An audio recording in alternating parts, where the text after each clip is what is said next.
Hello, everybody. In the AI digital technology enabled future, what will jobs look like? Extrapolating from today, we can safely say that the rise of these technologies will mean that we see more robots, more virtual assistants, devices will become smarter, connected, and data will be the fuel that runs the industry engines of the world. So, how will the workplace change? Now, we've seen the demise of the steno pool, the factory assembly line. So, the interesting question is what will change, what will remain, and what will be reimagined? Today, Alex Kass, a fellow at Accenture Labs, will talk to us about the workplace of the future, the smarter, tech enabled workplace of the future. Welcome, Alex. Hi, thank you, Preeta. I really appreciate that wonderful introduction.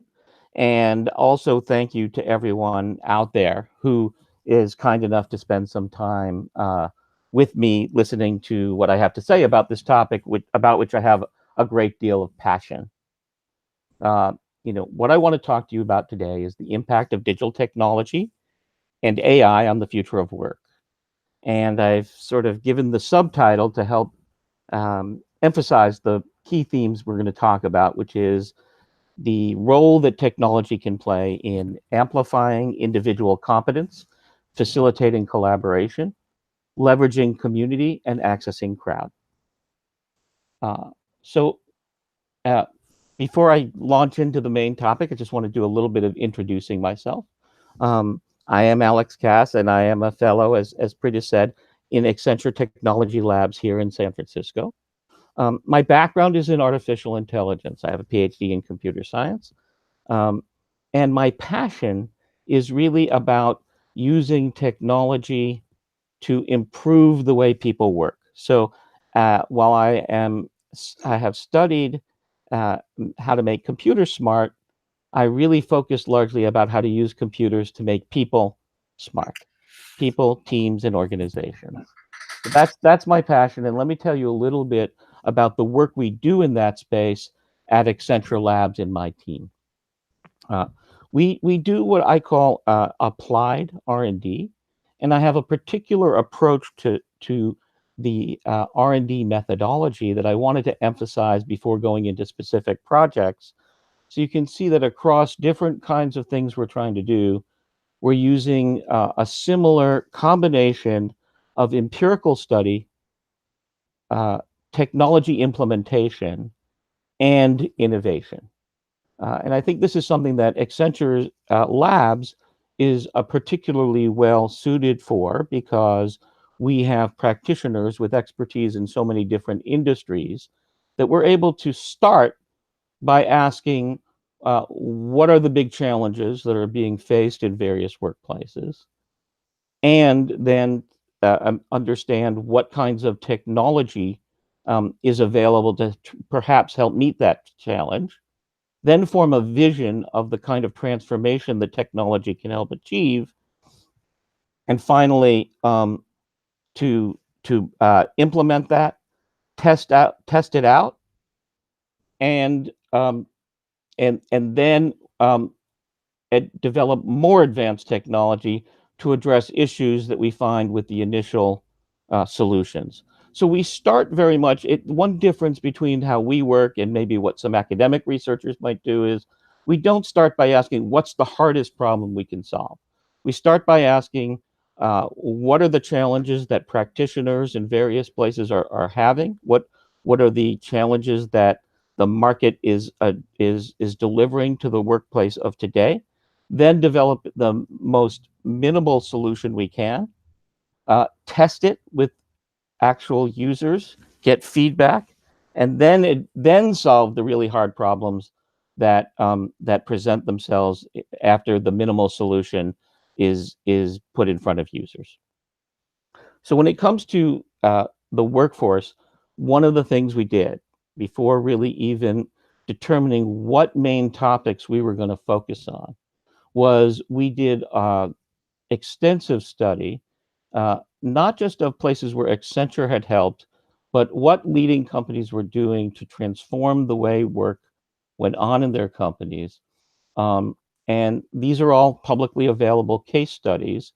And the bottom line is you can see that technology is now available to make the workplace smarter, more connected, more efficient, make sure that workers are better utilized and more engaged.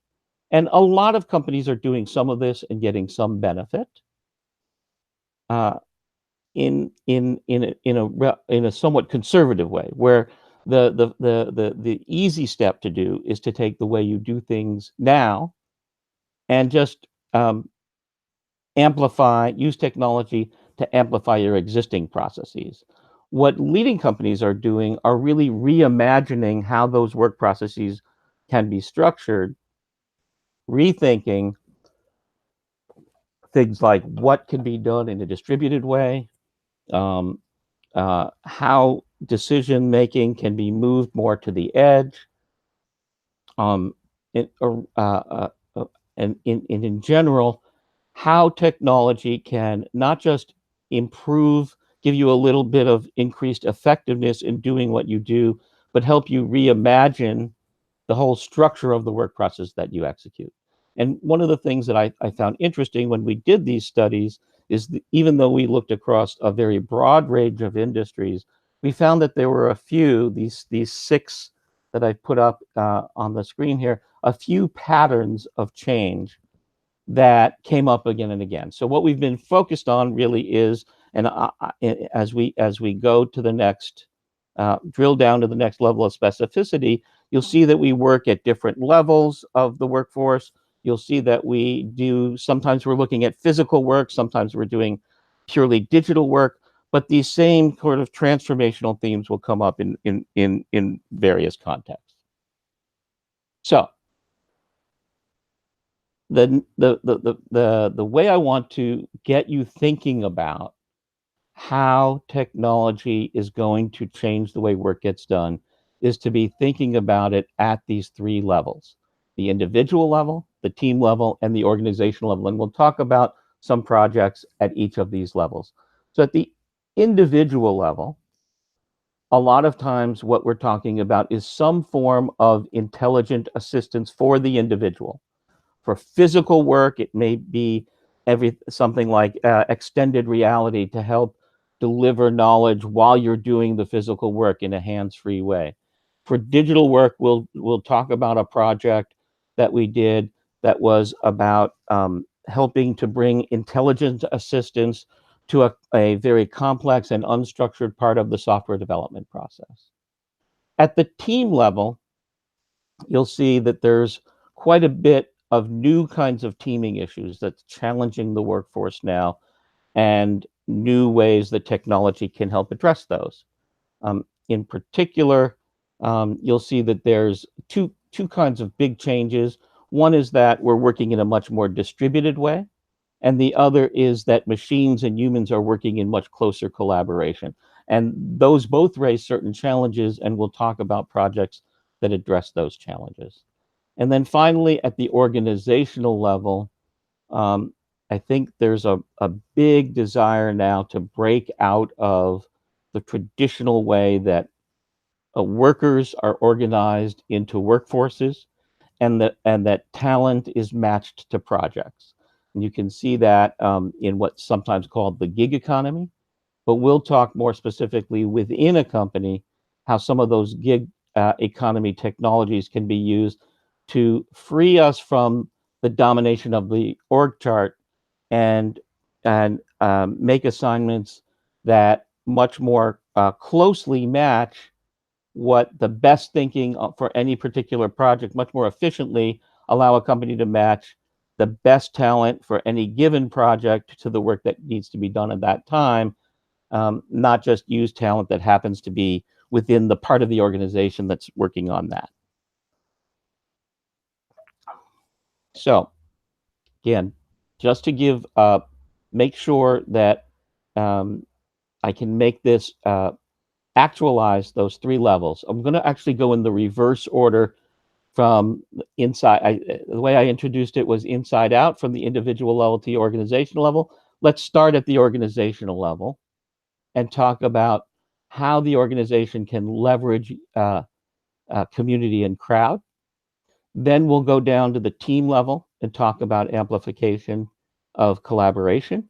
And then down to the individual level and talk about accelerating competence. So at the organizational level, here's what I want to make sure you understand in terms of what we're trying to achieve. We're trying to make the transition from what you see on the left there, which is today's world, where you have a fixed team of resources. A typical manager needs to get everything they get done with a fixed team of resources that they own, to the future we see coming, where a manager gets most work done by orchestrating ad hoc teams of resources that are sourced on demand via a variety of online labor markets. And we've been doing work that focuses on internal labor markets, and on public labor markets that are provided by third-party providers, and also privately curated crowds. There's a lot of advantages doing work this way. It allows an organization to be much more agile. It allows them to scale up and down instead of having a fixed set of resources. And there's certain efficiency goals as well. But perhaps the most important in my mind is the engagement goal, allowing workers to work on things that they have the most passion about, instead of just the thing that their team happens to need to get done. We're looking for a model that allows talent and work to be managed, to be matched as efficiently as possible. Our first experience with this was with a web portal that we wanted to build. Let me make it specific now. Our little group was tasked with creating a portal to help tell the rest of our company about what our organization did, and we didn't have the staff to do it, so we crowdsourced it. Here's what we did. First of all, we built an internal marketplace within Accenture. Accenture is a company of about 450,000 people. We have about 180,000 of them who are registered on one of these internal labor markets. And we crowdsource about 35,000 hours of work per month. What I mean by crowdsourcing here is that we have a very simple, easy to use interface. You can think of something like a dating program, except instead of dating for romantic purposes, it's dating for matching work. Anyone in the company can actually post assignments that they have, and anyone in the company can browse to find work that is interesting to them.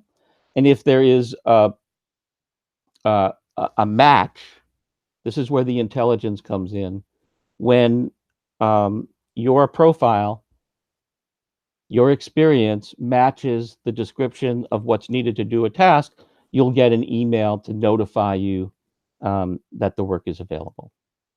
We also have been, in addition to the internal market that we created, we've also connected our system up to external labor markets. And these are people who don't work for our company but are available to take on assignments on a freelance basis. And so we have a number of different vendors that are part of this system. And we've used this to create now, to execute a whole range of projects. And what we've learned is that it is possible to get work done in this way, but it's not easy.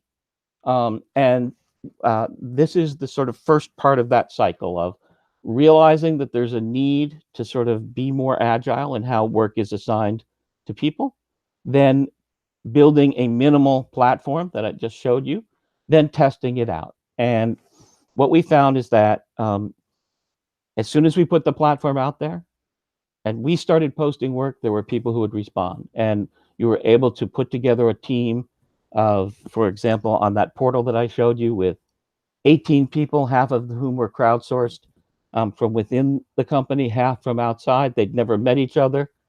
They were able to get that system built. But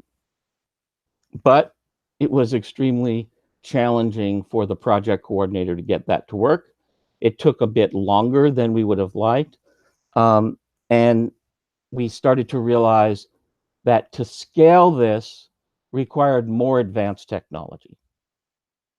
Because what we learned as we built the simplest version was that there are all kinds of decisions that managers are not used to making when they're working in this way. And so automated assistants that could help answer decisions like, well, of all those platforms that are out there, which one should I post to? How much is it going to cost? How long will it take for me to get someone who's right for the job into a particular role? How long will it take me to assemble the whole team? How likely is it that someone who starts will stay for the duration so that we can complete on time? These are all decisions that uh, this new way of working, even experienced managers don't have good ways to estimate this, and it takes a fair amount of work to make it happen. So we've built this set of now um, uh, assistants that can help with everything from how to compose the right job post so that you'll get the right people, and how to streamline that so that it will automatically put the job post together for you based on templates and a brief description of what you need. Um, and then also how to select the candidates. I'm going to dive into just a bit more about how the intelligent assistant that helps you select the right candidate works, what it does for you, and then what the intelligence is behind it that helps it work. So here's the basic story. In order to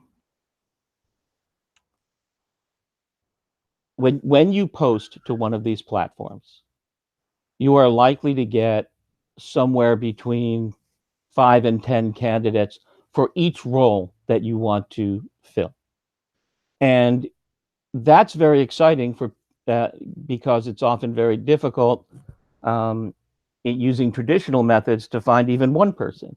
So when you first start posting to these platforms and get lots of candidates back, you think it's a very positive thing. But then as you start to scale this and you start to try to do it for, projects that have 10 roles each, and you're trying to do it for multiple projects, you realize that it's a lot of work. And what we found is that to vet a candidate adequately means reviewing their experience, thinking about what their work style is, looking at previous reviews, thinking about how they match up with the team you already have.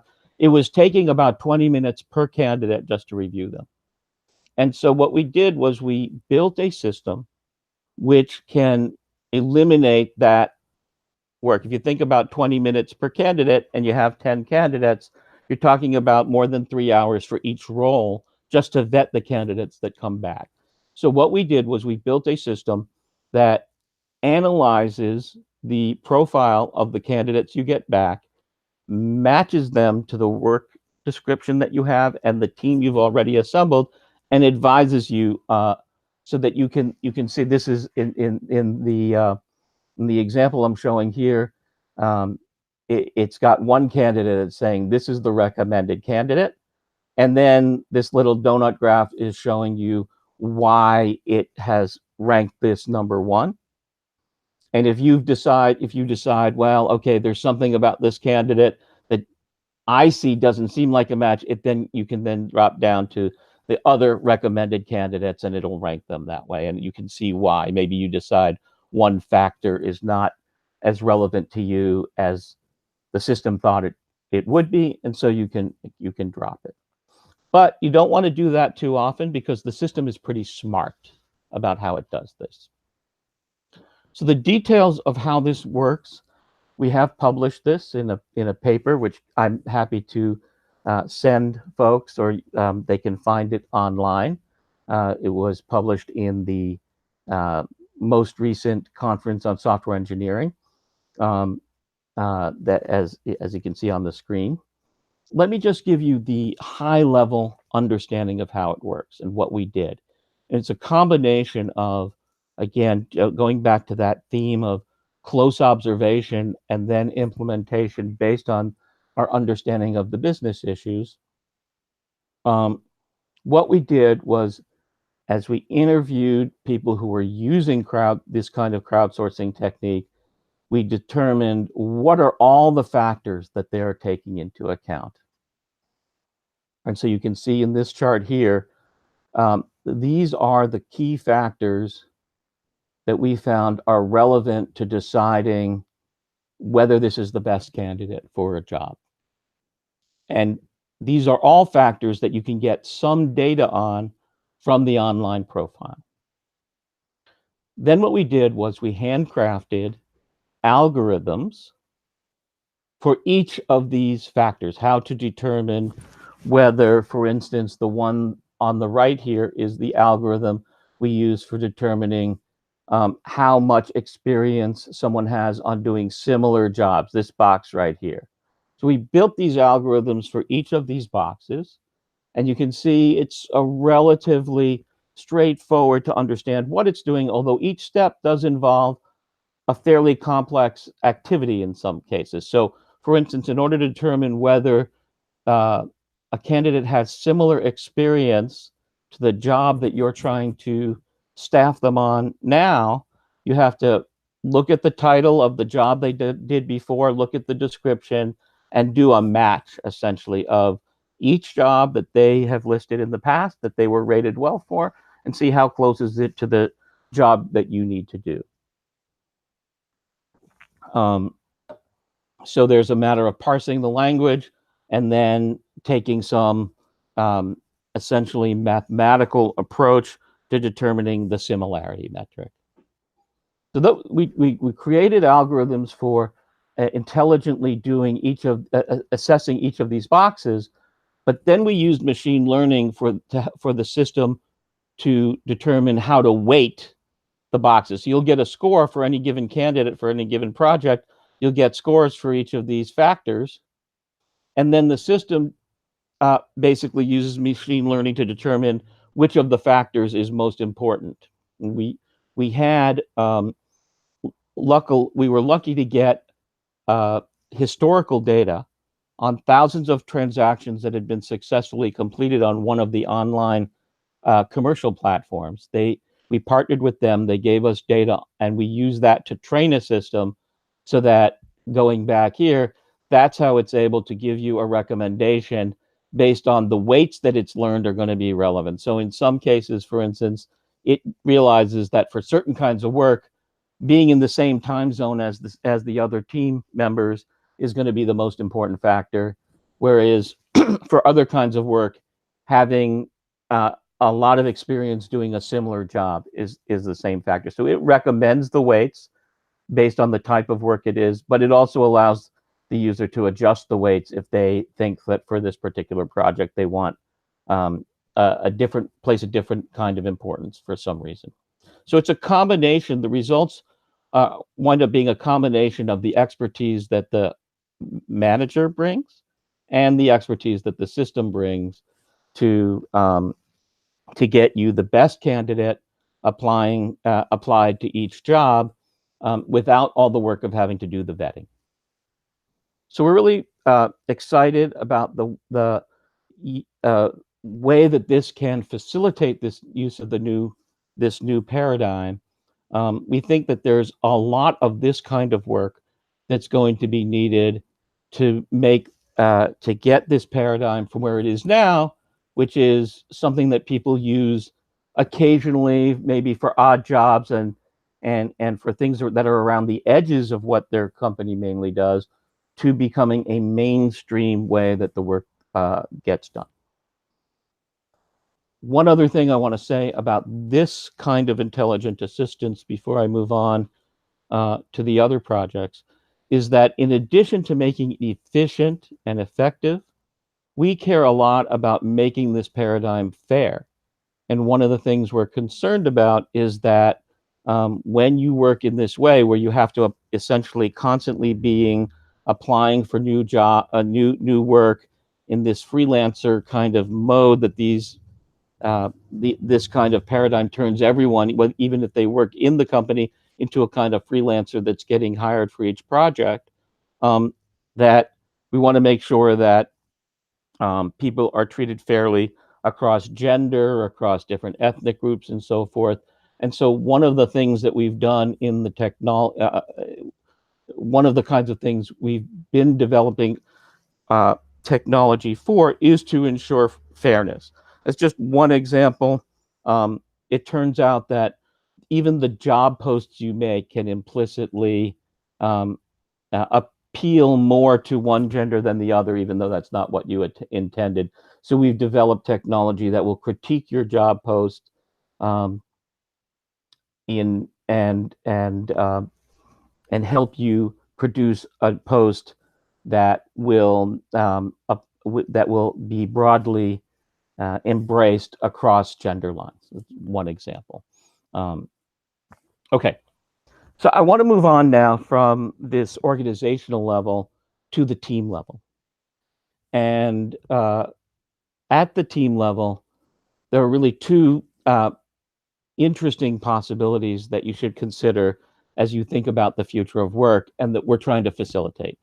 One possibility is that your next teammate may be someone that you'll never meet in person and who works when you sleep. And how do you team with someone? How do you put together a team and get them to work effectively when they don't really know each other and when they aren't even in this? When not only are they not in the same place, they may be distributed around the world and not even be able to meet at the same time. Today's world, we draw people together from different regions in the world, but we also draw people together who are all multitasking. So what we found is even if you build a team of people who live in the same city, oftentimes their schedules are very complex and don't sync up, and you need to be able to get that team to work effectively asynchronously. So that's one possibility, is that your next teammate's going to be a person that you've never met and works when you sleep. Another possibility, which we think is going to be increasingly common, is that your next teammate is going to be a robot, maybe a virtual robot, an AI system that um, it acts like a colleague as you're doing digital work, and maybe a physical robot that you're going to team with to get physical work done in some kind of industrial setting. So I want to dive briefly into what we're doing to facilitate both of those possibilities. Um, what we have done, and this came up in part from the crowdsourcing work that I just talked about, we realized that while we could solve a lot of the issues related to um, how one sources the team members, uh, it's a whole second issue to sort out how do you get that team of strangers to work effectively together. So the first thing we did was just assemble a number of commercial tools and figure out how to get them to work effectively together to support a distributed team.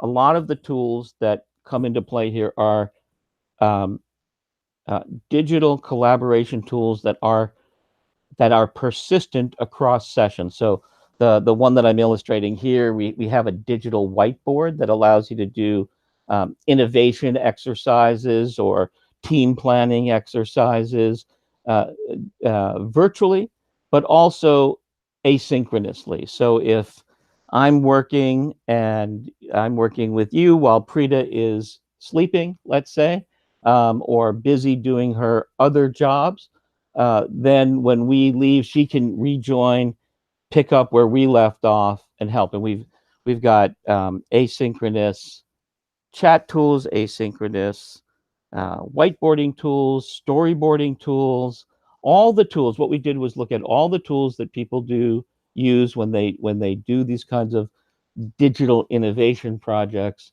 and we assembled them to enable these digital distributed teams. And what we found is that they help a lot, um, and you can actually get work done this way, but it still requires a coordinator to make sure that the team is staying in sync. And so the technology that we're working on now, I'm just illustrating in a very high level here, is a technology that's an intelligent assistant meant to replace the need for that experienced coordinator. And let me give you an example of the kind of thing that it does. Um, it analyzes the structure of the work that's been given to it by the project plan, and it anticipates synchronization issues that need to be um, uh, tended to, and it will automatically send alerts and reminders to people to do the kinds of things that they might otherwise forget or that are synchronization activities, and also helps them anticipate when the time for them to start something is about to happen by monitoring when the prerequisite tasks are getting done. When you and I work together physically in the same space, and let's say you're waiting for me to finish something I do that you will then going to depend on to do the next step, if I forget to tell you that I'm finished, you'll notice that I've gone on to something else and you'll ask me for it. But in this kind of distributed work where we don't necessarily know each other, can't see what each other's doing, it really effective teamwork really depends on me remembering to upload the work products I produce to tell you that I've finished and so forth. And so when I forget, that's where teamwork often breaks down and things get frustrating. So our system then will remind you and keep the team in sync. All right. So that is the kind of thing we're doing to help with digital work.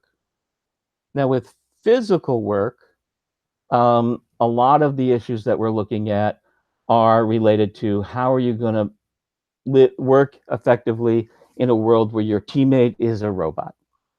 And we are very excited about the next generation of robots that we're seeing come on the market. Our job at Accenture is not to, sorry, the slides actually advanced on their own. Before I go on to that slide, let me just say a little bit more here. Our job here is not, we don't build the robots.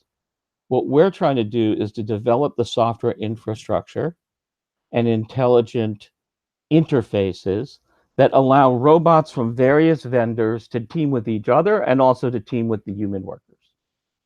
So we've got actually a very active program going in this space that goes across several different R&D areas at Accenture Labs. So as you can see in this slide, first of all, we have 3 different R&D groups all coming together to look at how humans and robots will be working together in the future.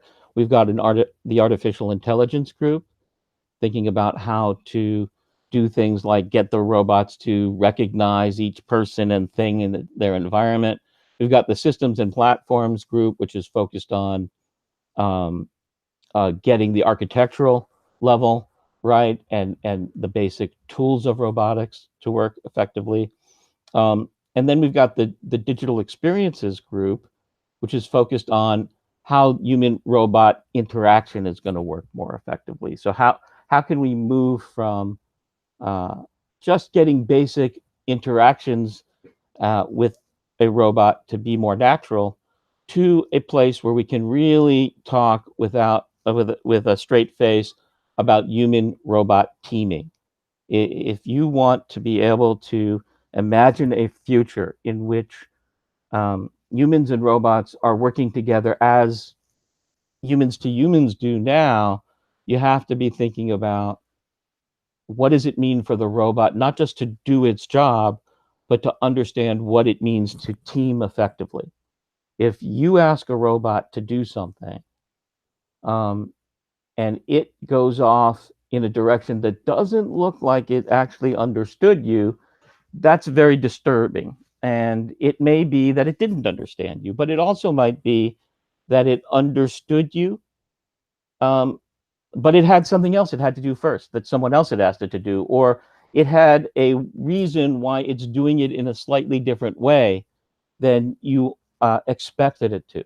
So what we are working on at this human robot interaction level is not just how to give commands to a robot effectively, that's the first step, but then also how to ensure that the human and robot team members are on the same page, are understanding, have a common understanding of the plan that they're trying to execute together.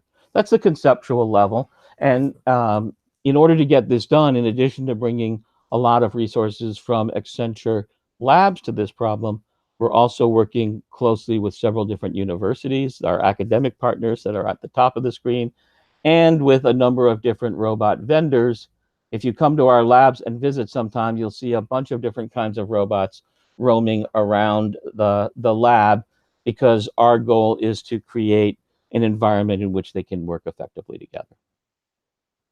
So a couple of specific projects that we've worked on um, are one application, which was really more for fun and because it was something we could set up in our lab, is what we call Cafe Bot. And so we use a robot from Fetch Robotics, you can see pictured here, which is basically a moving shelf. And we've built a number of mobile applications that would be the kind of application you would have in a cafe where you wanted the customers to be able to order via tablet, even if you didn't have robots there. So our first step was to build an application that would work whether it was humans or robots that were doing each role. And then what we've done is we've built a system that is conceptually represented here, which we call the human robot teaming system, which coordinates humans and robots to execute the operations of the cafe. In the most common scenario we've been running, the human is the barista. There's a human customer, a human barista, a human floor manager, but then robots acting as the waiters. And the key to the work that we've done to make that all happen is combination of those mobile applications and the system that integrates uh, all the signals that it's getting from the various humans and robots and sending notifications to the people and commands to the robots to execute the plans needed to operate the cafe. As I said, the cafe is really a display application. The really important business application that leverages the same technology in our minds is the smart factory. So we are very serious about now applying the work we've done in the cafe context to the smart factory. And what we've done there is, again, we've built this human robot teaming system, which sits at the core of the effort. And it integrates with several different other systems. I want to say a little bit about that so you get a sense of what's involved in making this whole thing work. First of all, there are commercial systems we call the digital thread, which are operating even before robots were introduced. These are what smart factories have in place to operate today's advanced factory. And they do things like they have Internet of Things sensors that are monitoring the effectiveness of all of the factory's operations. They're connected to the ICT systems that control things like purchasing and the supply chain and the channel partners. And so the person running the factory can see in one place, is his operation working effectively? When does he need to place new orders? When does he have to place work orders to get things repaired and so forth? So what we've done is we've integrated that what we're doing is basically adding robots to this mix, adding the kind of mobile robots that work closely with people to this mix by integrating our human robot teaming platform with this smart factory digital thread. And so when something, for example, goes wrong in the factory, when a machine breaks, these systems here will send a signal to our human robot teaming system. And that system will then generate a plan. And that plan will break down into tasks that people need to do and tasks that robots need to do. So it will generate that plan, and then it will actually coordinate with other plans that are already in place to determine which humans and which robots need to be um, activated or given the work orders for this. And then it will send notifications to the human workers and commands to the robots to execute the plan. If it's a matter of fixing a machine that's broken, it might send a repair person uh, uh, to the machine to do the repair while it sends the robot off to get the tools needed to do it.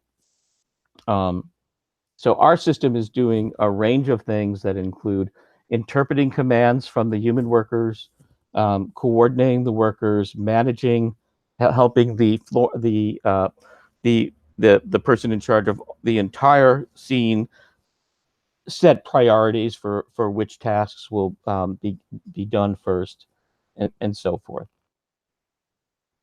The basic premise is that the robots in this future are going to be controlled by a combination of two different um, uh, control mechanisms. One is top down by the processes and plans that are being used to operate the factory. So they'll be given, as in the way I just described, they will be given directives to go get a tool or to bring the inventory from the supply bins to the um, assembly line, so forth, or from the assembly line to the shipping center. That'll all be done in pre-planned ways by the systems that operate the factory. But the other thing that needs to be supported is ad hoc improvisation that individual workers will perform when they see that things aren't going exactly to plan. And this is a lot of what's missing in the way robots are used today. Today, robots are generally used to do extremely repeatable, in a factory especially, extremely repeatable processes. They're separated off from the workers, in part because they'd be too dangerous for the workers to get near, but also in part because anything that the human workers do that wasn't pre-planned will mess them up. So we're trying to move to a future in which the robots can be controlled simultaneously through some negotiated combination of top-down processes and plans and bottom-up improvisation. I'll just give you a little sense of what we're doing in that space is in order to allow the worker to do that ad hoc improvisation, we are working a lot on, there's a number of levels to it.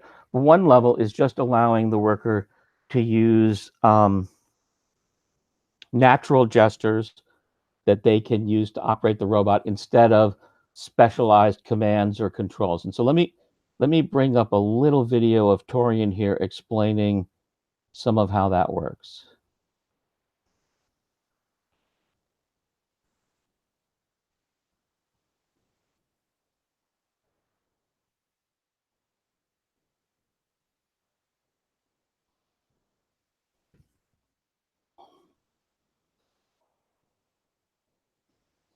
Alex, there's no voice. Ah, the sound's not working. Okay, let me do a voiceover here.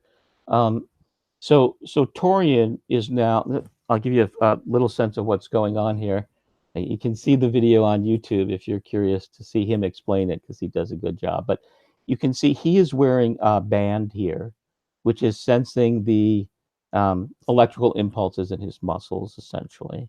And then we've built a system that interprets that in terms of a finite set of gestures and then translates those gestures into commands to the robot.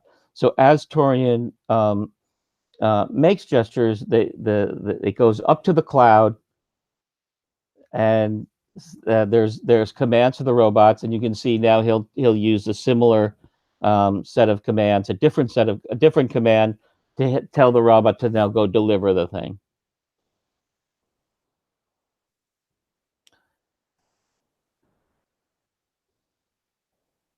So you can see this is one piece of the puzzle where um, Torian's not having to use a specialized application. He's able to control the robot using a set of gestures. And oh, let me just hold on a second. Let me move on from this to. I need to stop that here. Give me 1 second.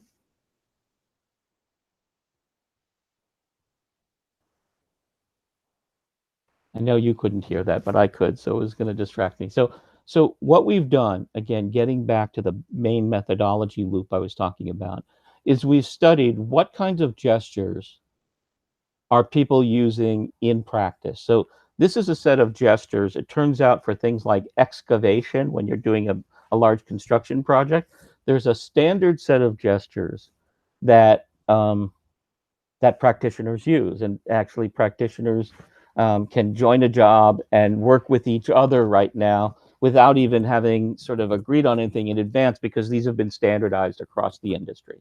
And so what we want to do is we want to have similar kind of gestures be able to use with robot teammates instead of human teammates. And it turns out that when we analyze these, you can see that Torian here has sort of created something that's almost like the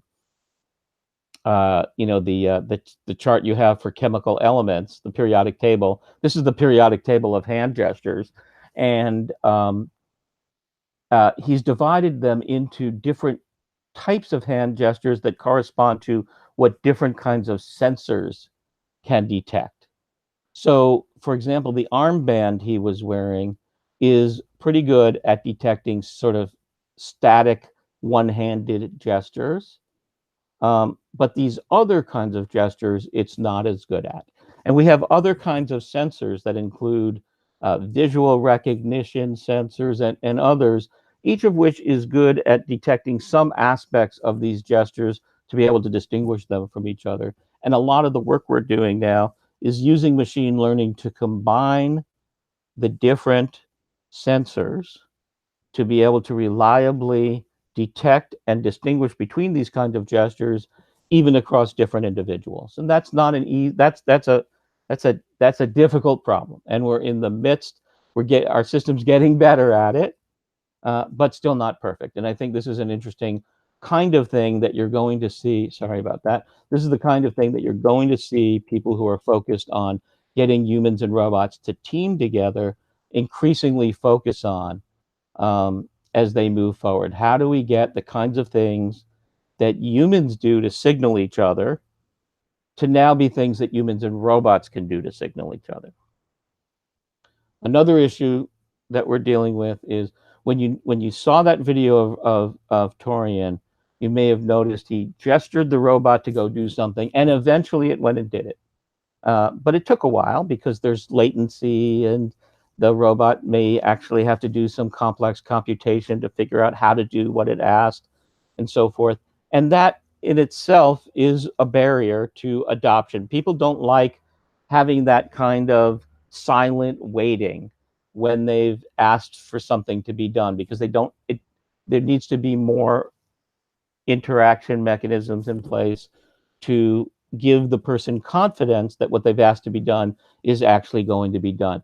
We've actually tested, and even when the robot does exactly what people ask them to do, if it doesn't do it in the way they expected, or it takes a little bit too long, people get uncomfortable. So a lot of what we're working on now, in addition to recognizing the gestures and getting the robot to do what it was asked to do, is also to focus on how the robot communicates back, lets the person they're working with know what their plan is, allowing them to synchronize on the same plan, letting them know if there are other priorities that are going to delay things. So it's a two-way communication thing, and that's, I think, the state of the art right now. I wanted to just give a little bit of a sense. I won't drain this because I know that it's a lot to absorb. It's really a separate talk, but this is the kind of technological arrangement we have to make this work. There's the only thing I really want to communicate here to get you to understand is there's two big phases here in these two boxes. One phase is interpreting the environment, interpreting what the person is doing, and translating that into a command.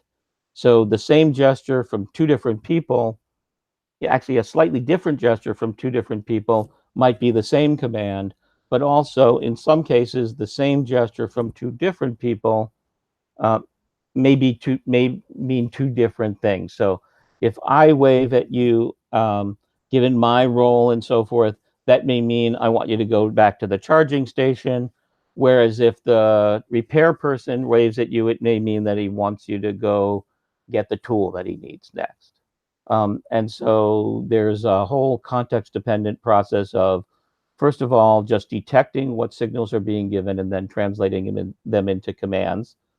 And then there's a whole process of, okay, you have the commands, but given what you know about what's going on in the factory from the execution system, what's going on in the supply chain and so forth, forming a plan to actually execute on those commands. So if I tell you to go get the tool I need, then there's a planning system that has to determine, okay, where is that tool, and translate that into more specific commands to the robot. So what may look like a direct command from a person, I wave, the robot goes and does the thing that a wave means, there's actually quite a few steps that go on in between those to make it a more human-like and more autonomous kind of communication. Okay, let me pause there for a second, because we've covered a little bit of what we're doing at the organizational level and a little bit of what we've been doing at the team level, both for digital kinds of um, tasks with asynchronous teaming support and for human robot teaming. I want to just finish with one more thing that we've done at the individual level. At the individual level, it's about amplifying individual competence. And I think that's going to be extremely important in both physical tasks like this, where the worker may get to the site, and although they've been trained a lot on what to do, when they get there, in today's world, things change so much, they find that the equipment there isn't exactly what they expected to see, and you want them to be able to act effectively anyway. So we've been developing mobile intelligent assistants that combine sort of social tools to help you get expertise that other people have been sharing that's relevant to what you're doing, along with sort of automated step-by-step guidance. So this is one kind of area, and I'm not going to go into depth about what we've been doing in that kind of area. But I do want to touch on one other kind of thing, which I think is very important, may wind up being very important to a lot of you, which is how to improve the effectiveness of individual contributors as they do two key tasks and things like software development. This is one of the first projects I worked on when I came to Accenture Labs, and it's been very successful in the sense that it saved the company a lot of money and really transformed the way we do one key kind of thing in the software development process, which is develop software requirements.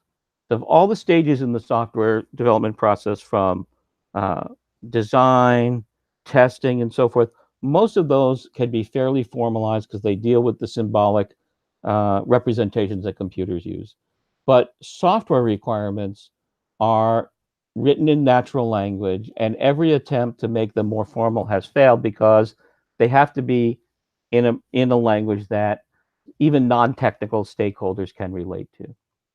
So this has been a very hard problem to bring formal, to build automated assistance to automate, and we're proud of the progress we made on it. It's important because a large number of all the defects in software trace back to either missing requirements or misunderstood requirements, and they are very expensive to fix. It's responsible for a large portion of cost overruns. You have to invest a lot to get software requirements right without this kind of automation. And generally companies can't afford to do that, so they make lots of mistakes. So our vision here was to create automated assistants that review the requirements written in natural language, flag faulty ones, flag missing ones, provide lots of tools to allow the requirements writer and the requirements receiver to understand what type of requirement they're being given and whether the requirement is faulty. What I've put up on the screen right now is to show you the kind of thing that the system does. So if you've ever used Microsoft Word, then this kind of screen is probably familiar to you, where you can see that someone's looked at a document that has lots of requirements in it and has marked that requirement up with comments about things that should be changed to make the requirements clearer, more specific, less ambiguous, and so forth. So this is the kind of thing that a human might do. But the interesting thing about what I'm showing you here is that these comments were all inserted by our intelligent assistant. We call it the requirements analysis tool that's built into this particular, we built this module into the various tools like document editors, spreadsheets, and so forth that requirements writers use. We've built in an assistant that can do a whole lot to, you can see these different colors correspond to um, a classification of what kind of requirement it is, adding in comments to help you understand, and building an editor that kind of looks like a soft spelling checker, but it's actually a software requirement defect fixer. So it shows you where the defect is. It gives you suggestions about how to fix them, which I think was pretty cool. To give you a brief sense of what's involved, here's again, one more time, how we use this methodology I mentioned at the beginning of first looking very carefully at what practitioners do. And one of the things we learned when we talk to practitioners and talk to experts at requirements is, while they're written in natural language, they are not written in, the best requirements are not written in unrestricted natural language. They follow a very stylized kind of language. They're not written, for instance, in passive tense. They're always should be written in active sense, because passive tense sometimes hides who is responsible for what. If I say something will be done passively, you don't know who's responsible for doing it. So should always specify the system shall be responsible for X. And there are a lot of rules like that. And realizing that, understanding what kind of stylized language is used, allowed us to do things. Two things. One is it allows us to simplify the algorithms that we use to understand the requirements. We didn't have to do general natural language processing, which is what some previous approaches had tried, which would be great, but is just too difficult to get right enough of the time to be useful. So we assume, and in fact enforce, the use of this stylized type of natural language. And by enforcing that, we help make the requirements better, but also by enforcing it and rejecting ones that don't follow that, we make the natural language, our task of doing the analysis easier. So the first version that we did, sorry, going back here, the first version that we did essentially did this. It marked up the requirements, gave you a critique, helped you understand, did you have essentially the right balance of different types of requirements? And we were able to use a fairly simple sort of syntactic approach to analyzing the language and giving that kind of feedback. And then we wanted to go a step further. So what I have here on the right is the kind of visualization that you might like to have and that some expert might create, that shows the kinds of requirements that you specified in language in a visual form. And one of the nice things is you can see the pieces in red are pieces where we see that perhaps there's a problem somewhere. So all the requirements down at the bottom, this was an example done, it's probably a little bit extreme to make the point, is these are all requirements for entities or actions that do not have corresponding entities and relationships. So if you say there's a requirement for a certain system to be built, for example, but you never specify how that system interacts with any other system, that's an indication that there are probably requirements missing. And so we've been able to, using a beyond syntactic analysis, using semantic web type technology, and building ontologies that represent the relationships between different kinds of entities, and ontologies that give assistance to classifying the requirements in terms of what type of requirement, what type of entity. We're able to do this more sophisticated kind of analysis. That's the best way I can summarize it in this short talk. You can look at the paper to see the details. But what we found is that to really get to this level, you have to start first hand building and eventually automatically learning these kinds of semantic ontologies that are often domain specific.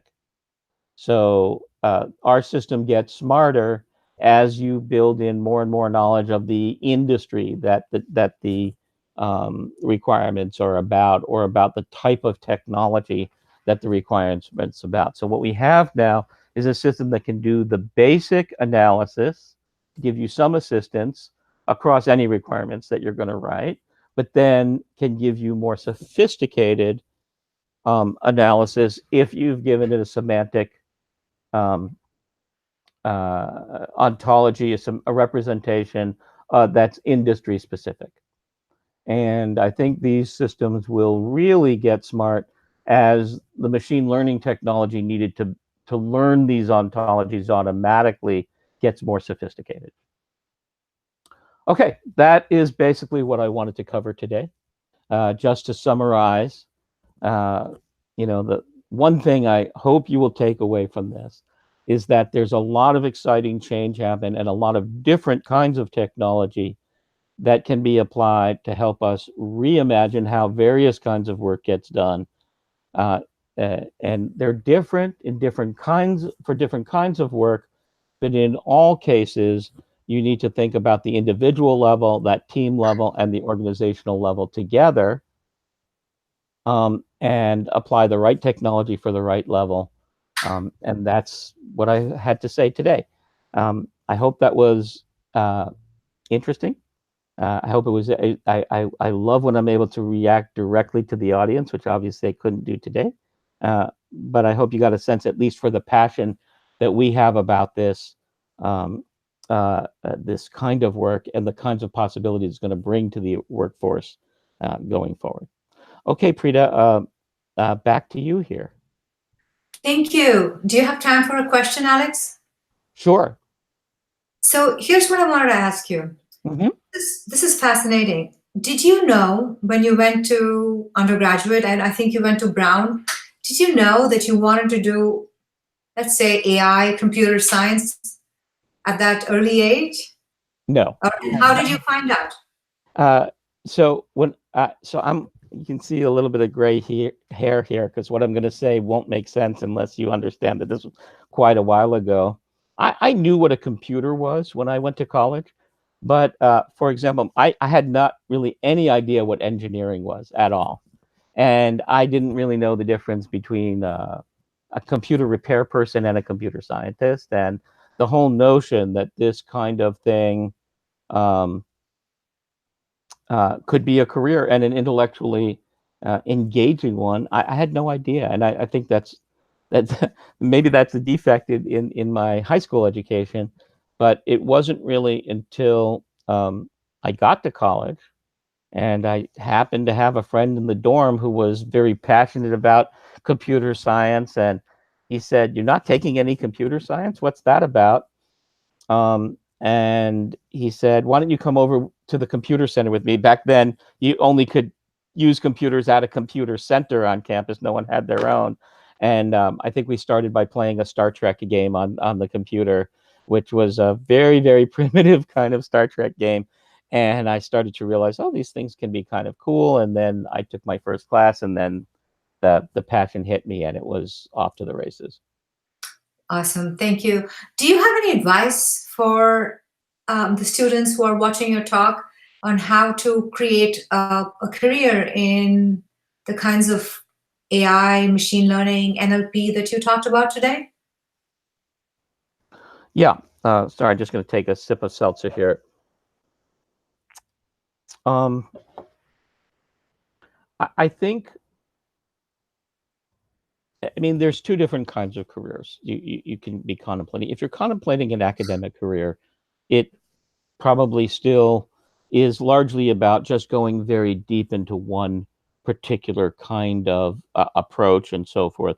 But I think even in academia and definitely in industry, increasingly it's less about just having the right technical um, specialization. That's very important, but also having uh, a sense of the various kinds of business or um, consumer, retail, industrial contexts in which the technology is going to be applied.